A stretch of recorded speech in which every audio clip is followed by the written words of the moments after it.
Harley Quinn was created for the Batman animated series by writer Paul Dini. Over the years, she has been developed by other writers in other media, but for the first 7 years, Harley was primarily the work of Paul Dini. For me, the Paul Dini material really strikes the correct tone for Harley and forms the standard by which I evaluate all other versions of the character. In this video, I am going to examine the story and character elements which make up Harley Quinn, and ask the question of whether any of the later versions hold up against her original incarnation. I will conclude with some general suggestions for future representations of this character. Harley graduates from Gotham State with a degree in psychology. She takes a posting at Arkham Asylum.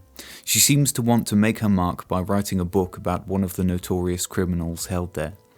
She and the Joker are drawn to each other. She wants to use him to further her career, but she is also attracted to him. Due to her compassionate nature and her appreciation of Joker's sense of humor, she quickly falls for him. Harley fantasizes that the two of them will live a life of domestic bliss, if only she can resolve a few minor issues in their situation. She sheds her old life and constructs her new outfit and her goofy personality for his benefit. Harley Quinn is a role that she's playing in order to pursue her dreams of a happy ever after life with the Joker. The comic book series Suicide Squad formed an alternate origin story. Harley doesn't buy the Joker's sob stories, but they connect on a more philosophical level. The Joker throws Harley into the same vat of chemicals that made him the man he is today, and these chemicals do for her what they once did for him. Her skin is bleached white and she has apparently lost her sanity. In the movie, however, Joker asks Quinn to throw herself into the chemicals as a demonstration of her love. The reason for this variation seems to have been a concern that robbing Harley of the choice to become Joker's lover changed the character's motivation too drastically. This is definitely a less compelling origin story. If we deprive Harley of her sanity, we rob her of complexity. We can no longer watch her walk the line between nihilism and decency.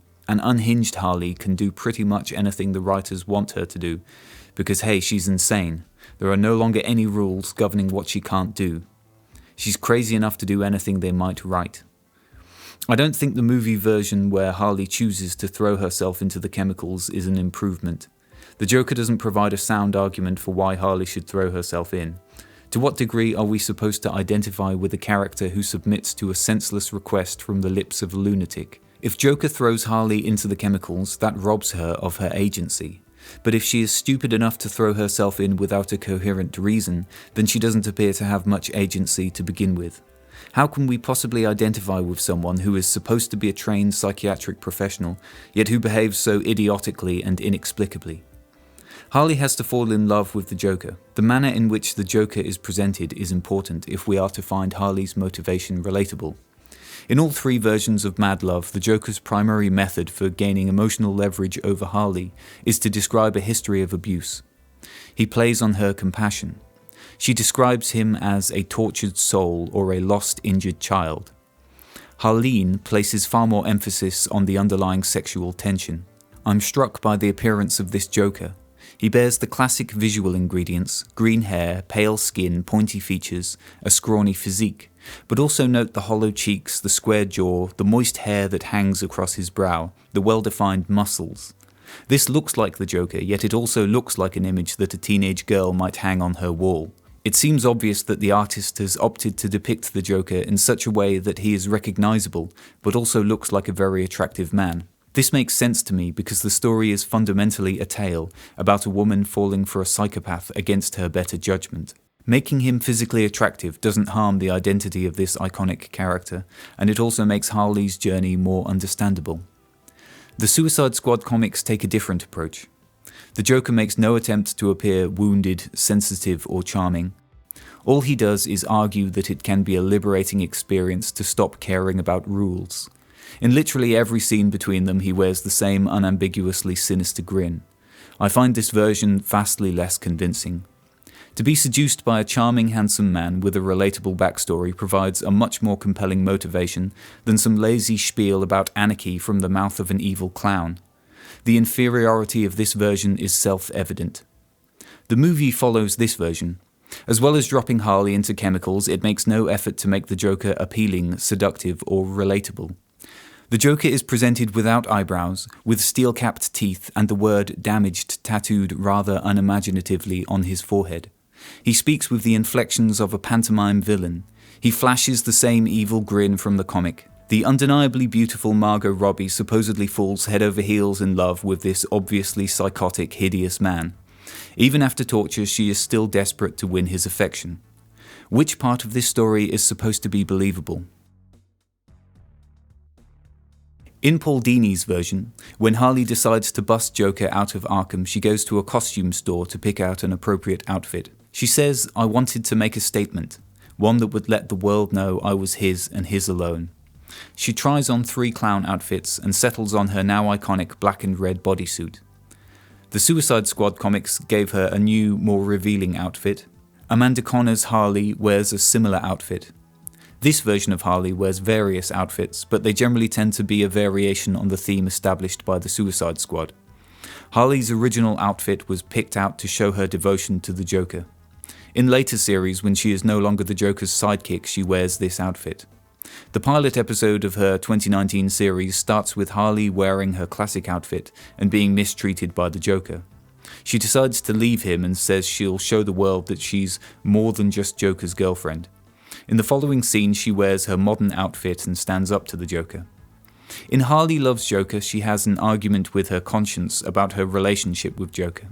At first, her conscience takes the form of her former self, a psychiatrist, but then transforms into her future self in the new outfit. Harley says, "You look different," and her conscience replies, "I look like what you could be, someone willing to stand up and move on." Her classic costume is associated with her subservience to the Joker. Her later costume is associated with a newfound emotional independence. These costumes tell us something about her emotional development. If a Harley story is about her being Joker's lapdog, it makes sense for her to wear the Harley Quinn outfit. If the story shows her being more independent, then it makes sense for her to wear her later costume, which isn't associated with the Joker and is associated with her independence. Most classic superheroes wear a full-body, figure-hugging outfit like Harley's original getup. I feel ambivalent about the more revealing, more sexualized modern outfit. In the context of a comic book, it isn't too jarring. When it comes to cinema, however, I find there's something a little vulgar about Margot Robbie's outfit in Suicide Squad. If we're expected to contemplate the dimensions of Harley Quinn's psyche, as opposed to the dimensions of Margot Robbie's rear end, I feel that some more dignified attire would be helpful. In her earliest appearances, she sticks her tongue out and pulls faces. She blows bubblegum and plays with dolls. She says things like, "Enchanty." None of this proves that she's dumb, but she clearly has a childlike mind. It was subsequently decided to make a career as a psychiatrist her origin story. This ought to suggest a high level of intelligence, but Mad Love shows her attending college on a gymnastics scholarship and then sleeping her way to a passing grade. Occasionally she'll come up with a clever plan, but more frequently she'll bungle plans with her poor decisions. Suicide Squad casts her as a credible psychiatrist. Harleen portrays her as an excellent student who goes on to create compelling original research. In the movie of Suicide Squad, we see her psychoanalyzing her team members with cookie-cutter Freudian psychobabble. She does something similar in Birds of Prey, so it appears that this Harley is supposed to be an intelligent and well-trained psychiatrist, but some of her dialogue so strongly resembles a cringe-worthy pseudoscientific word salad that it's hard to know whether she's meant to be a terrible psychiatrist or whether the script is just really badly written. Batman and Harley approaches her intellect in a much more ambiguous manner. We see her hosting an extremely dubious talk therapy TV show. She can do a crossword whilst walking home, and she knows obscure words like yite and enargite. But at the same time, she complains about not knowing whether to use there or there in a sentence. What we have here is a character who is known for her daftness, ineptitude, childishness, silliness, and perhaps even stupidity. But we also have someone who is supposedly trained to do a job that requires high intelligence. There's no simple answer to the question of whether she should be depicted as smart or dumb. I think it's a good idea to try and pick one or the other, though. Demonstrating her intelligence via a large vocabulary 1 minute and demonstrating her stupidity the next minute by having her make basic grammatical errors doesn't make sense to me. I think stories which depict her as consistently smart are okay. Stories which depict her as consistently dumb with occasional moments of cunning are okay. Stories which try to make her appear both smart and dumb are a hard sell. It's hard to reconcile one movie, where a character repeatedly psychoanalyzes people, with a sequel where she's too daffy to keep track of who is and isn't called Milton. Once she falls under the spell of the Joker, her narrative role is to be exploited by him. She fantasizes about the two of them settling down together. This is an absurd fantasy. Harley's attachment to a man who is constitutionally incapable of giving her what she really wants is part of the comedic and tragic core that makes her so relatable and funny. I think it's this mixture of pathos and silliness that is so potent, and which is missing from most versions of Harley. Harley's emotional dependence is something we sometimes see in her friendship with Poison Ivy. Look how sad she looks when Ivy says she's finished with her. Ivy thinks she can escape the country and go it alone, but Harley has followed her. Ivy turns her back, but her resolution softens once she hears the plaintive note in Harley's voice and sees her tear-stained face. Look at this extreme transition of moods from when she thinks her friend has disowned her to a fraction of a second later when she realizes her friend is bringing her along. This lightning-fast inversion of her emotions is another staple of Harley's personality.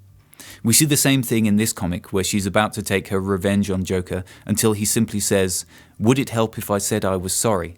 And that's apparently all it takes for her to instantaneously transition from murderous rage to loving affection. I think it's this fickleness, this naivety, this emotional vulnerability that makes Harley likeable, even lovable. It's one thing to write a quirky, entertaining character, but when we see how sensitive she can be, it makes us feel compassion for her too. In defense of Ivy and Joker, it's worth mentioning that Harley comes across as an extremely annoying person. In fact, I think this is another core aspect of her character, this sense that she is a constant irritant to the people around her.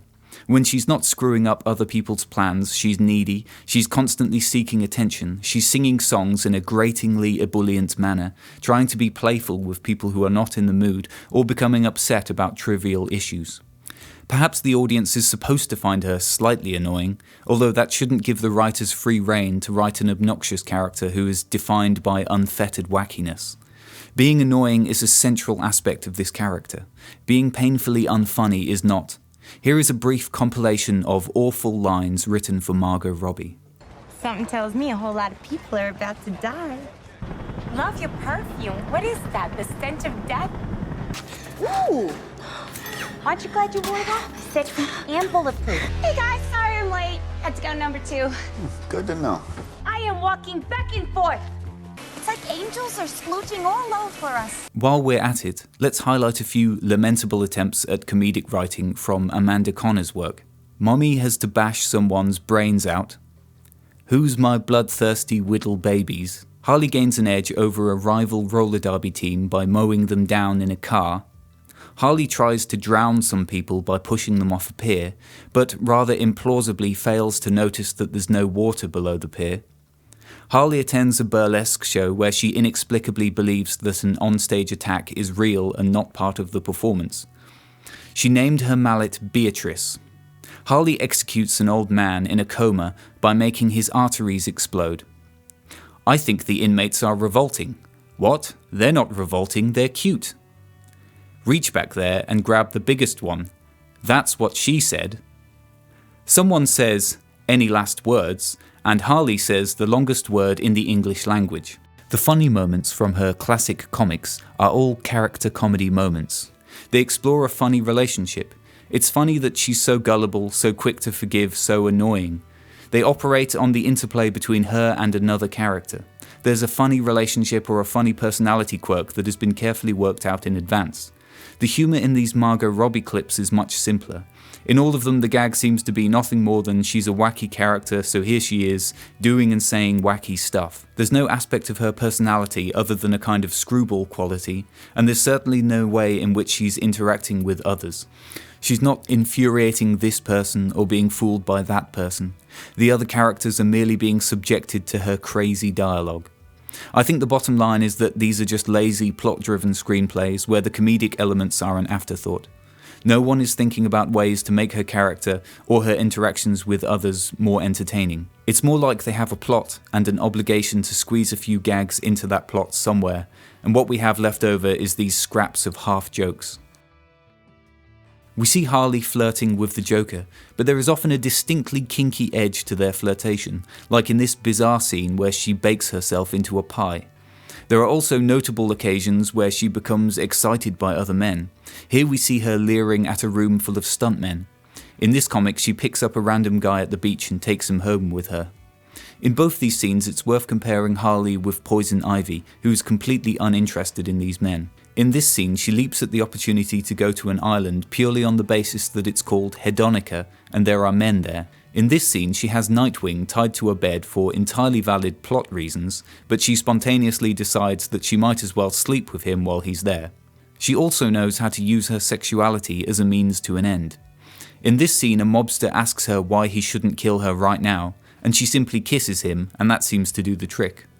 Her high sex drive isn't really an aspect that comes across in the Margot Robbie movies, with the possible exception of this frenzied and characteristically unfunny love scene from the Suicide Squad. In the Amanda Connor comics, she has a stuffed beaver called Bernie who talks to her. Bernie also makes an appearance in Birds of Prey. In the 2016 Suicide Squad movie, Harley refers to the voices in her head.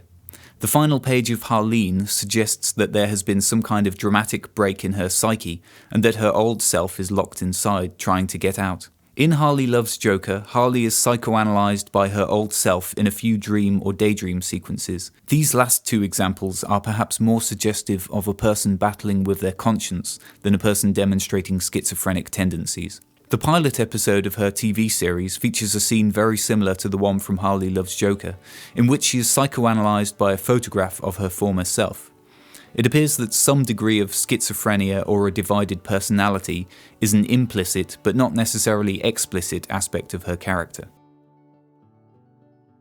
Harley's personality was worked out before it was determined that she had once been a psychiatrist. Her transition to elfin criminal henchman is explained simply by her love and her inability to keep things in perspective. Paul Dini never attempted to portray her as a totally believable character.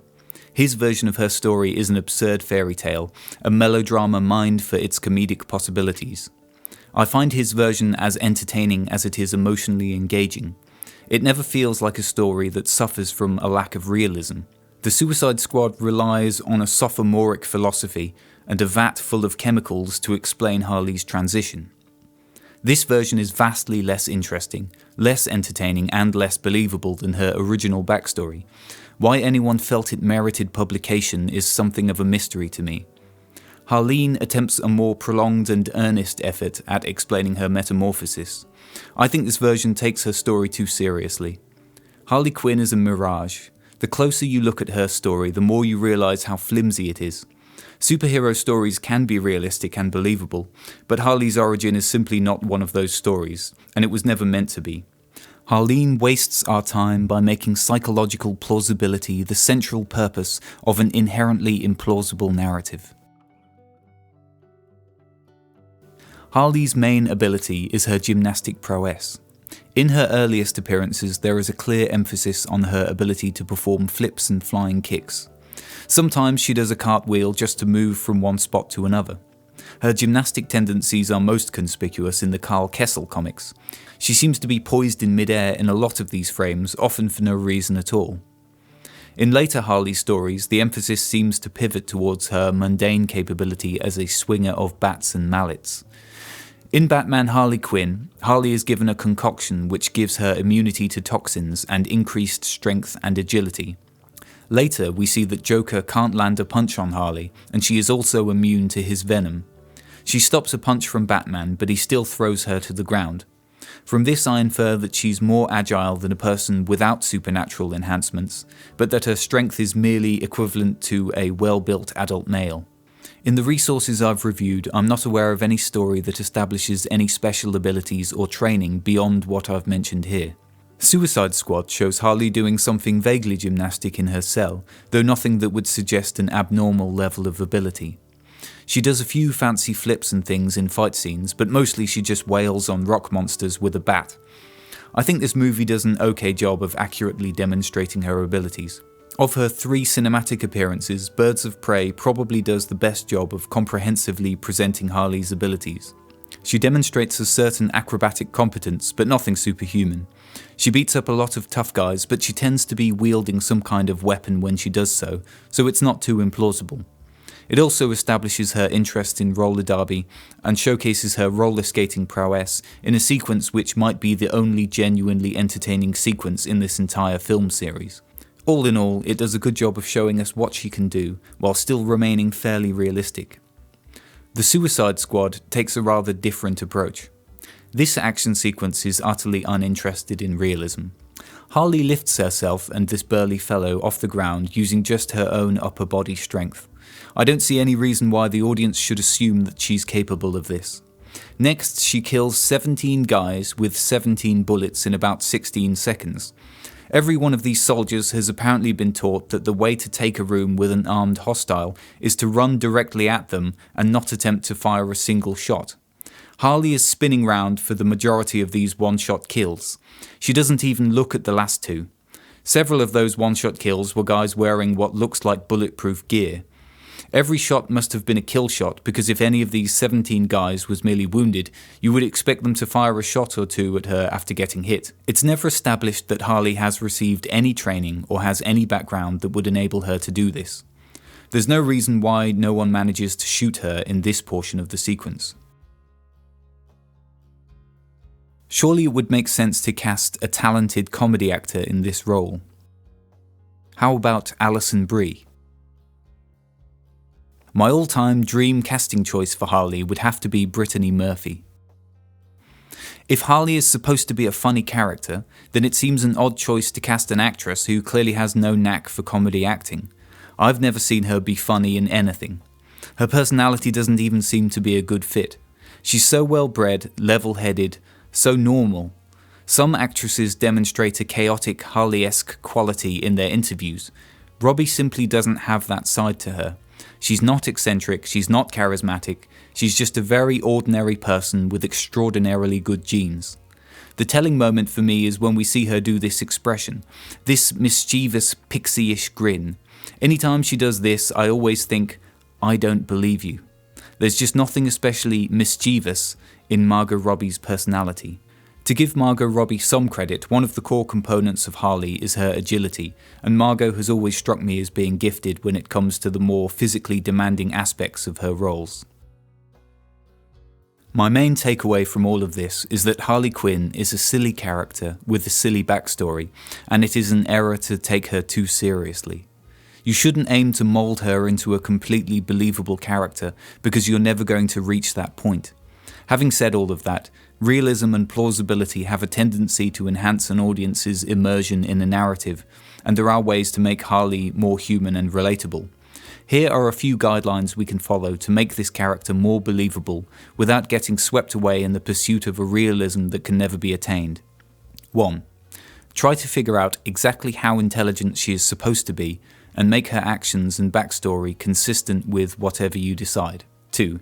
Give her a reasonably compelling motivation for breaking with civilization and becoming the acolyte of a psychopath. Making that psychopath as charming, handsome, and relatable as possible is certainly a step in the right direction. 3. Don't claim that she is simply insane. It's not generally consistent with how she behaves in most sources, and it creates excessively blurred edges around her spectrum of characteristic actions and behaviors. 4. Develop the theme of emotional overdependence on relationships with whichever characters are available, be it Joker, Ivy, or even this girl. This adds an interesting element to the character and also contextualizes her motivation for falling for the Joker as part of a broader pattern of behavior. 5. Pay attention to the way other characters react to her, particularly the degree to which her personality can be abrasive. If you fail to have other characters react and respond to her personality quirks, you can end up relegating her to the much more artificial dynamic of a comedy character playing off of a straight man.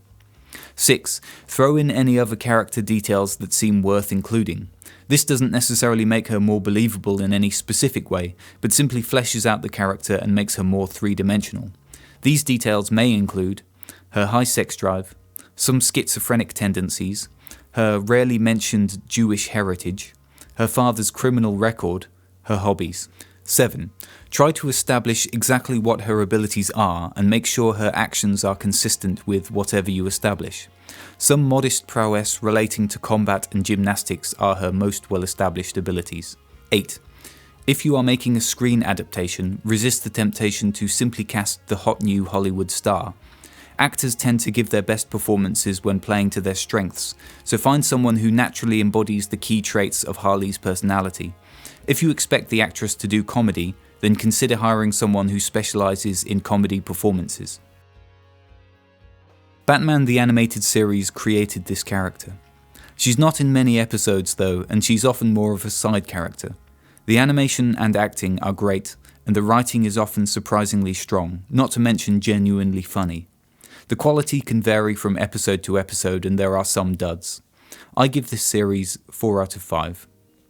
There are several graphic novels written by Paul Dini and starring Harley Quinn.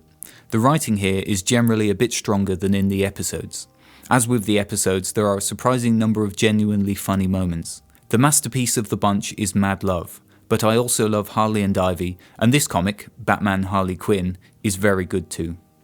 There's a more recent work called Harley Loves Joker, which isn't as strong but is still entertaining. I give this body of work 4 out of 5 overall. Amanda Connor's comics reinvented the character, but they added nothing of value. They just trimmed away some of her emotional depth and crowbarred in some black comedy. It's not terrible, but it is asinine. 2 out of 5. Harleen is good, but takes itself too seriously. It lacks the charm of the Paul Dini material. Dini is a master of balancing tragedy and comedy.